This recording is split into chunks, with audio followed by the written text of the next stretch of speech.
남자와 여자가 결혼해서 가정을 이루고 자녀를 낳고 행복하게 사는 것은 사람의 생각에서 나온 것이 아니라 천지 만물의 창조자이신 여호와 하나님의 아이디어입니다. 부족하고 허물 많은 남자와 여자가 만나서 부부가 되고 가정을 이루고 또 서로 부족한 점을 채워주고 이해하고 돕고 화목하고 행복하게 사는 것은 축복입니다. 가정은 하나님께서 주신 행복의 보금자리고 축복의 동산입니다. 우리 구육계 모든 성도님들 가정이 화목하고 행복한 부부가 되시기를 바랍니다. 어떻게 해야 화목하고 행복한 부부가 되는가? 성경은 말씀하기를 첫째, 남편이나 아내, 상대방을 올바로 인식해야 된다는 거예요. 남편이나 아내가 하나님이 아니라는 겁니다. 완벽한 존재가 아니라는 거예요. 신적인 존재가 아니라 허물이 있고 부족이 있고 흠이 있다는 것을 인식을 해야 됩니다. 또 남편과 아내는 나와 똑같은 사람이 아니라는 것을 알아야 됩니다. 하나님께서 사람을 만드실 때 연약하게 만드셨어요. 부족하게 만드셨어요. 지구상의 모든 사람이 하나님처럼 완벽한 사람은 하나도 없습니다. 하나님이 우리 육체를 만드실 때 철로 만들지 아니하시고 흙으로 만드셨어요. 철로 만들면 얼마나 좋겠어요. 뼈도 부러지지 않고 자동차 부딪혀도 말이죠. 끄떡도 없고. 그런데 하나님께서 흙으로 만드셨다고 말씀입니다. 세게 부딪히면 깨어져요.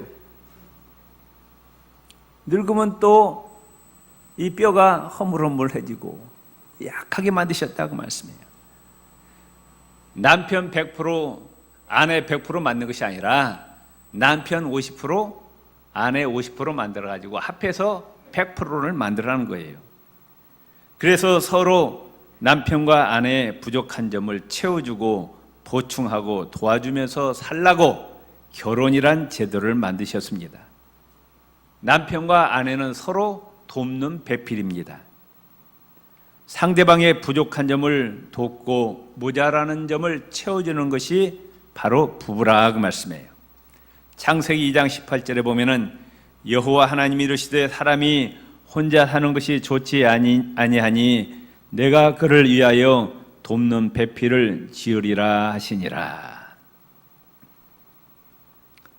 결혼할 때 이제 뜨겁게 연애하면은 모르죠. 그 정신이 없으니까. 그런데 이게 상대방 이제 계산을 하는 거예요. 저 사람하고 결혼해서 내가 팔자가 고쳐질지 안 고쳐질지 계산한다 그 말씀이에요. 상대방을 어떻게 하면 이용해서 내 이익을 챙길 것인지 계산합니다. 그런데 결혼은 상대방을 이용해서 내 팔자를 고치는 것이 결혼이 아닙니다. 분명히 알으세요. 따릅시다. 결혼은 상대방의 부족한 점, 모자라는 점을 채우는 것이 결혼입니다. 아멘. 내가 상대방을 뜯어 먹기 위해서 이용해서 내 팔자 고치려고 결혼한 것이 아니라 상대방의 부족한 점을 채워주고 보충하기 위해서 내가 결혼한다. 결혼하는 자세가 이런 자세여야 된다 그 말씀이에요. 남편이나 아내나 살다가 보면은 상대방의 결점과 흠과 약점이 드러납니다. 그럴 수밖에 없어요. 하나님이 그렇게 만드셨다 그 말씀. 결혼할 때는 천사인 줄 알았는데 결혼하고 보니까 그렇지가 않더라고 말. 그래서 실망합니다. 실망한 게 당연한 거예요. 왜? 하나님이 남편과 아내를 부족하게 만드셨어요. 모자라게 만드셨어요. 그런데 그걸 모르고 남편이나 아내는 이제 결혼하고 나서 후회하는 거예요. 왜 후회합니까? 재수 없이? 내가 왜 이 사람을 만났나? 참 후회합니다. 그래서 다른 남자, 다른 여자 찾아봐야 내 마음에 쏙 드는 남자, 여자가 있다 없다?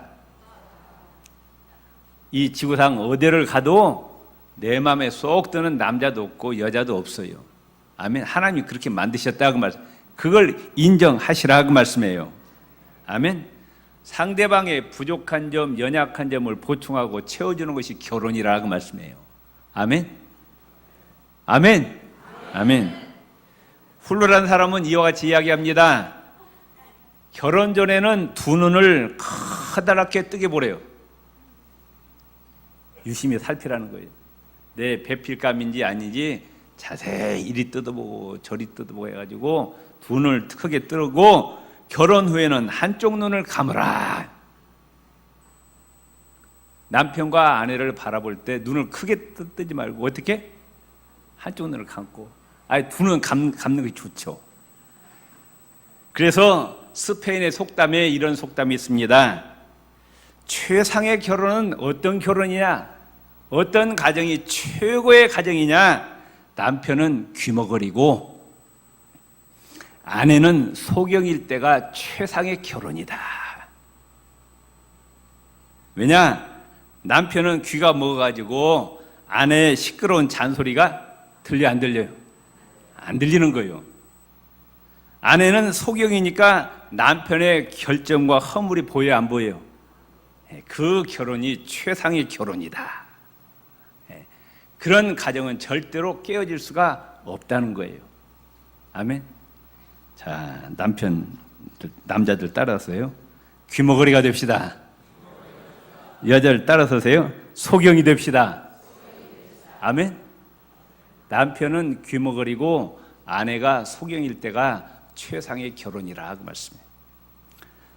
상대방의 허물과 부족한 점, 약점을 감춰주고 부부 사이에는 허물을 드러내면 안 돼요.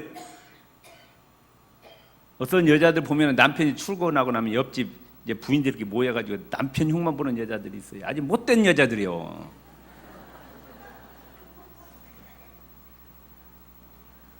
남편의 허물이 있게 마련이라고 말씀해요. 약점이 있게 마련이에요. 그것을 어떻게 아내는 덮어줘야 돼.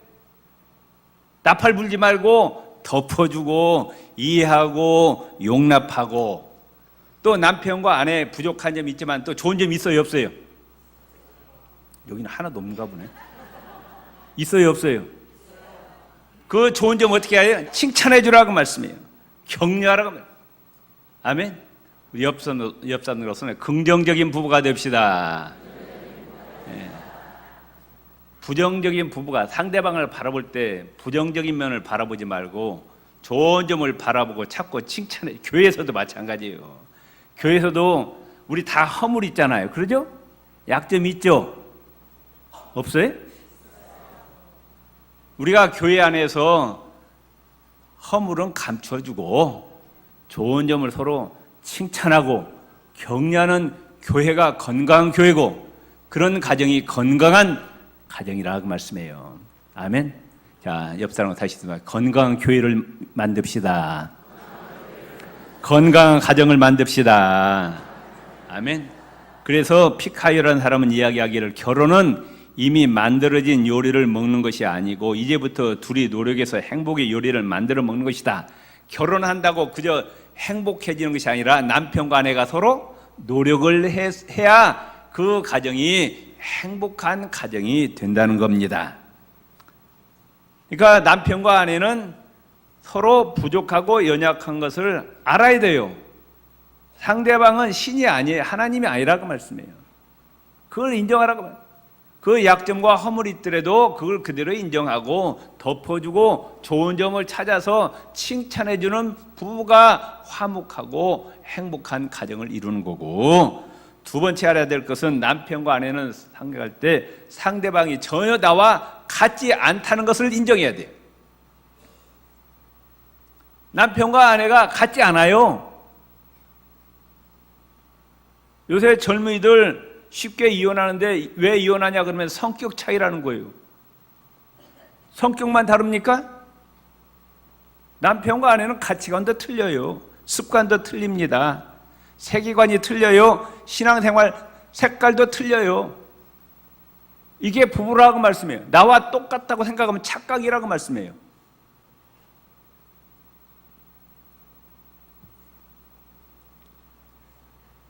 그런데 우리는 내가 돕는 배필을 찾는 것이 아니라 내 팔자 고치려는 배필을 찾아요. 내가 좀 이용하려고 하는 배필을 찾습니다. 내가 바라는 배필을 찾아요. 다 이기적이거든, 자기중심적이거든. 그래서 부부싸움 중에 하나가, 이제 부부싸움 터지면 나오는 단어가 있어요. 꼭 등장하는 단어가 있습니다. 뭐예요? 당신이 나한테 해준 것이 뭐가 있냐? 좀 뜯어먹으려고 했는데, 이용해 먹으려고 했는데, 그런 것이 하나도 없다고 말이에요. 당신이 나한테 해준 게 뭐가 있어요? 결혼은 뭐라고요? 내가 상대방의 부족한 점을 채워줘야 돼요. 남편은 아내의 부족한 점을 채워주는 것이 결혼이에요. 아내는 남편의 부족한 점을 채워주는 것이 결혼이라고 말이에요. 상대방을 뜯어먹는 게 아니라고 말씀해요. 상대방을 이용해서 내 팔자 고치는 것이 결혼이 아니라고 말씀해요. 당신이 나한테 해준 게 뭐가 있어? 그런 말을 써서는 안 된다고 말씀해요. 아멘? 예. 그런 가정은 날마다 싸움이 그칠 날이 없어요. 부부는 20년, 30년 전혀 다른 환경에서 자라왔어요. 애초부터 나와 같으리라고 기대해서는 아니 됩니다. 그런데 우리는 어때요? 나하고 같지 않으면 정죄합니다. 싸웁니다. 나는 안 그런데 왜 당신은 그러냐는 거예요. 나는 이 길로 가는데 당신은 왜 이 길로 가냐는 거예요. 부부는 똑같은 사람이 아니라고 말씀해요. 가치관도 틀려요. 성격도 틀려요. 습관도 틀립니다. 신앙 색깔도 틀려요. 하나님이 전혀 다른 사람을 내 남편으로 내 아내로 주셨어요. 나와 똑같은 사람을 주신 것이 아니고 나하고 전혀 다른 사람을 내 남편으로 아내로 주셨다 그 말씀이에요. 하나님은 획일성을 원하지 않습니다. 하나님은 다양성의 하나님이십니다. 이 지구상에 70억의 사람이 살고 있는데 여러분하고 똑같은 사람 한번 찾아보세요. 있어요, 없어요? 없어요. 우리나라에도 없고 도시락 싸들고 지구를 돌아봐도 나하고 똑같은 사람 하나도 없어요. 참 하나님 놀라우신 분이에요. 독특하게 다양성 있게 사람을 만드셨다. 쌍둥이도 같아요, 틀려요? 틀려요. 같은 시간에 같은 배에서 나왔는데 외모는 비슷할지 모르지만 성격이 전혀 달라요. 쌍둥이도. 음성도 다릅니다. 지문도 사람마다 같아요, 틀려요? 다 사람마다 지문이 틀려요. 머리카락도 다 다릅니다. 하나님은 실수라도 똑같은 사람을 만들지 않으셨어요. 하나님은 다양성의 하나님이라. 나하고 같은 사람이 하나도 없어요. 나하고 다른 사람을 남편으로 아내로 주셨다고 말. 그걸 인정하시라고 말씀해요. 우리가 가정생활에 부부생활에 어려움을 겪는 경우가 바로 이 다양성을 인정하지 못하기 때문이에요. 남편은 아내 보고 나하고 똑같아 달라는 거고 아내는 남편 보고 나하고 똑같아 달라는 거예요. 나에게 맞춰 달라는 거예요. 서로 다른 사람이 맞춰질 수 있어요, 없어요? 안 맞춰주는 거예요. 결혼하기 전에는 비슷한 줄 알고 결혼했는데 결혼하니까 틀려도 너무 틀립니다. 비누를 쓰는 방식도 틀리고 치약을 짜는 방법도 틀려요. 어떤 젊은 부부가 이혼했는데 왜 이혼했느냐? 치약 짜다가 이혼했어요.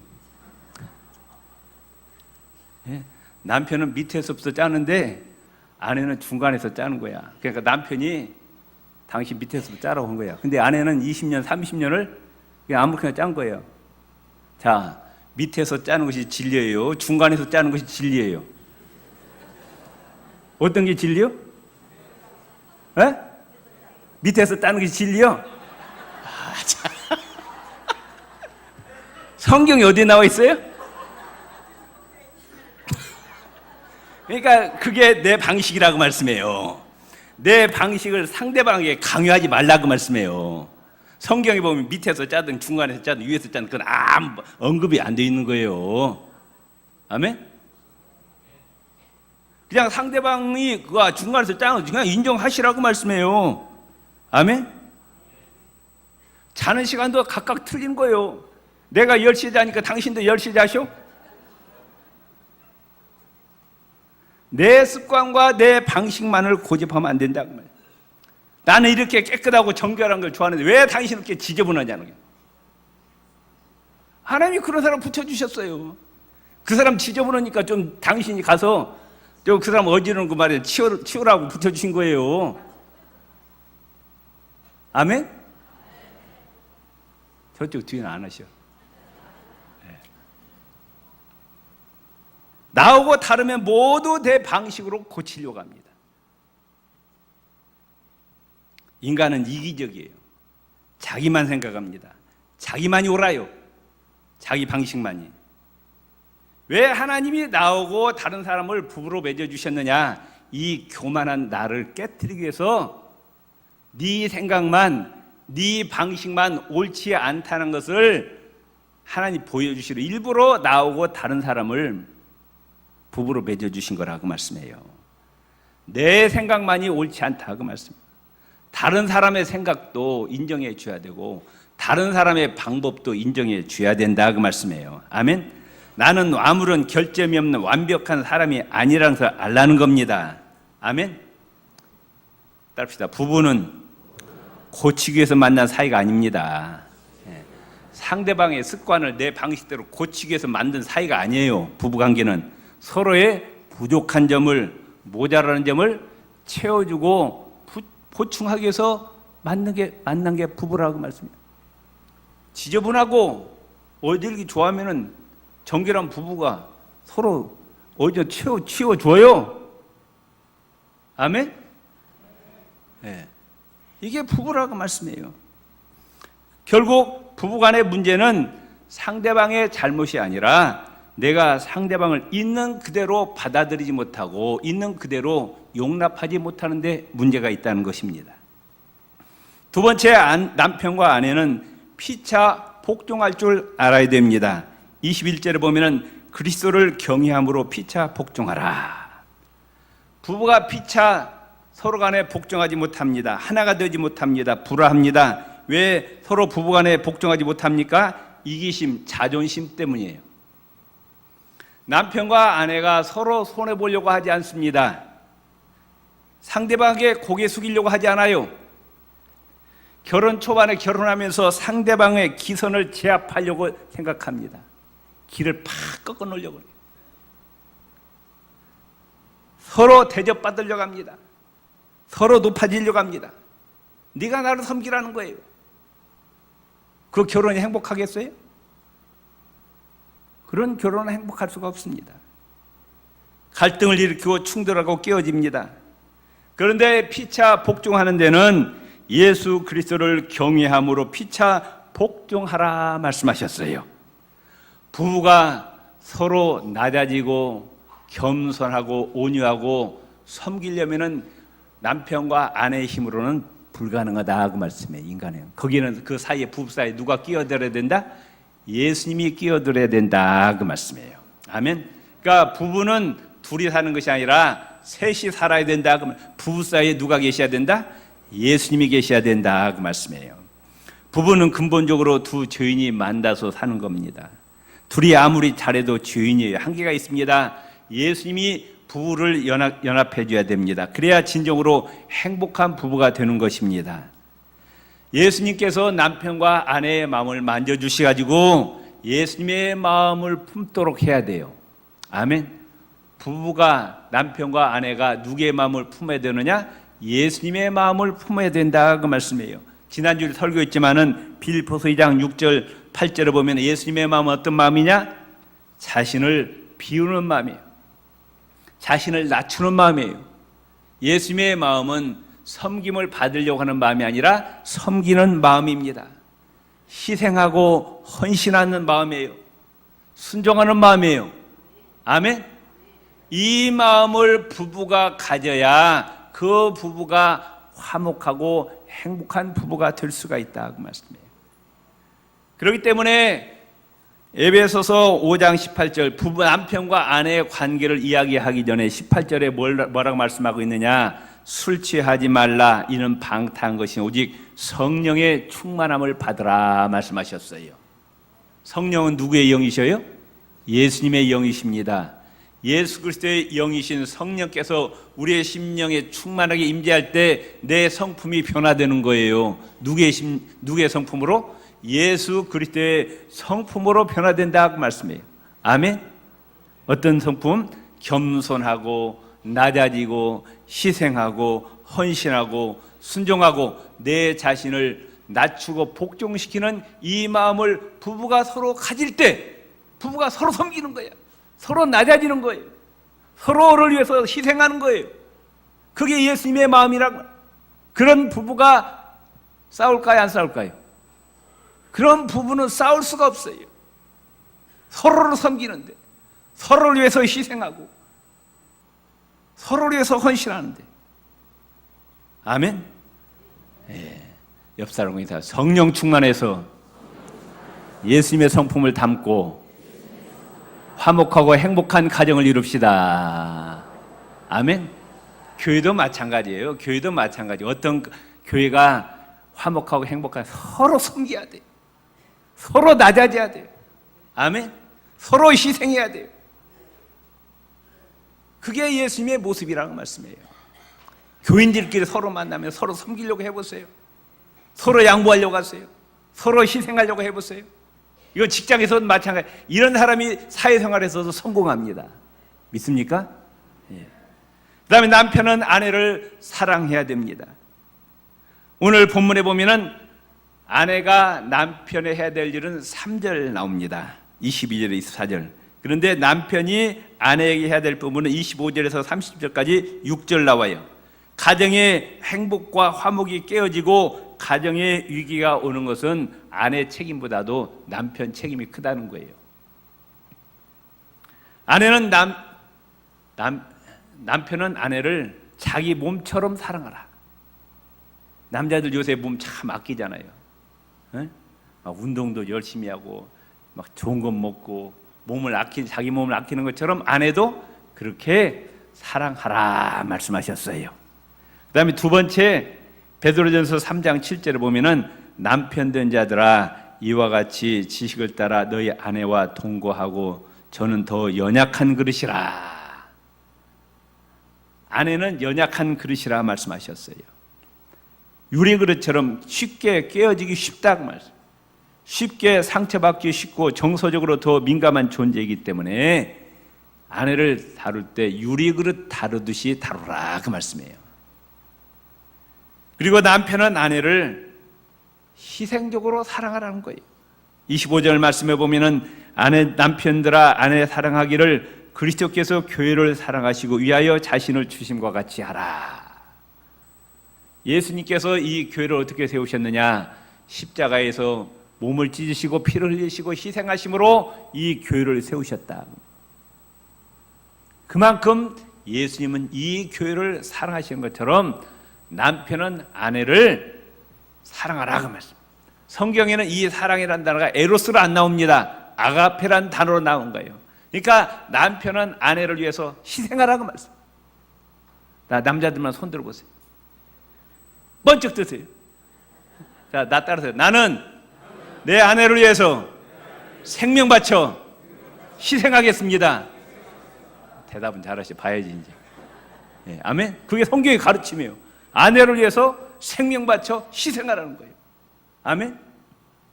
그다음에 두 번째 이제 마지막 아내는 남편을 어떻게 해야 되느냐? 높이래요. 남편에게 순종하래요. 22절에 보면 아내들이여 자기 남편에게 복종하기를 죽게 하라. 하나님께 복종하듯이 남편에게 복종하라 그 말. 23절 24절에 보면 예수님께서 교회의 머리 되심 같이 남편은 아내의 머리라. 이 교회의 머리는 누구셔요? 예수님인 것처럼 아내의 머리는 누구다? 아내의 머리는? 여자들 대보세요. 여러분의 머리는 누구예요? 남편이라고 말씀해요. 남편. 아멘. 33절에 보면은 아내는 남편을 경외하라. 경외하란 말은 누구에게 쓰는 단어냐? 여호와 하나님께 쓰는 단어입니다. 하나님을 섬기듯이 남편을 섬기라는 거예요. 아내는 남편의 리더십을 세워줘야 된다는 겁니다. 베드로전서 3장 1절에 보면은 아내된 자들이여 이와 같이 자기 남편에게 순복하라. 이는 혹 도를 순종치 않는 자라도 말로 말미암지 않고 그 아내 행위로 말미암아 구원을 얻게 하려 함이라. 불신 이제 남편과 아내가 둘 다 예수 안 믿었어요. 그런데 아내가 교회 나가기 전에, 예수 믿기 전에는 한마디 하면 두 마디 세 마디 달라들고 남편은 말이죠 개떡같이 여기고 아주 우습게 여겨. 그리고 아주 머리가 고개가 빡 뻗고 남편은 말이죠 너무 그냥 우습게 여긴다가 교회 나가더니 이 아내가 확 돌변해갖고 남편을 하늘같이 섬기는 거야. 에? 얼마나 순종을 잘하고 얼마나 섬기는지. 그러니 그 남편이 뿅 가겠어요, 안 가겠어요? 그래갖고 이 아내가 교회 안 가려고 하면 남편이 뭐라고 하겠어요? 교회 가라고. 이런다 그 말씀이에요. 불신 남편이 있으면 그 불신 남편에게 더 순종하고 하나님처럼 섬기고 잘 섬기라는 거예요. 아멘. 그래서 구원을 받는다는 겁니다. 아멘. 남자들 참 별거 아니에요. 여자가 올려주면은요 남자가 정신 못 차린 거예요. 남자가 뭐 대단하게 별거 아닙니다. 남자 이렇게 세워줘보세요. 높여보세요. 헷갈려. 머리가 그냥 삥 돌아가지고 정신 못 차리고 숨겨놓는 다 빼놓는 거예요. 아시겠어요? 근데 그걸 모르고 말이죠. 남편을 자꾸 짓밟으려고 우습게 여기고 말이죠. 그러면 안 되는 거예요. 남편을 높여줘야 남편도 아내를 사랑한다 그 말씀이에요. 마지막으로 부부는 결혼식 때 했던 그 혼인의 순결을 지켜야 된다 그 말씀이에요. 5월은 가정의 달입니다. 아무쪼록 우리 구유교회 성도님들 가정이 화목하고 행복한 부부와 가정이 되시기를 주의 이름으로 축원을 드립니다.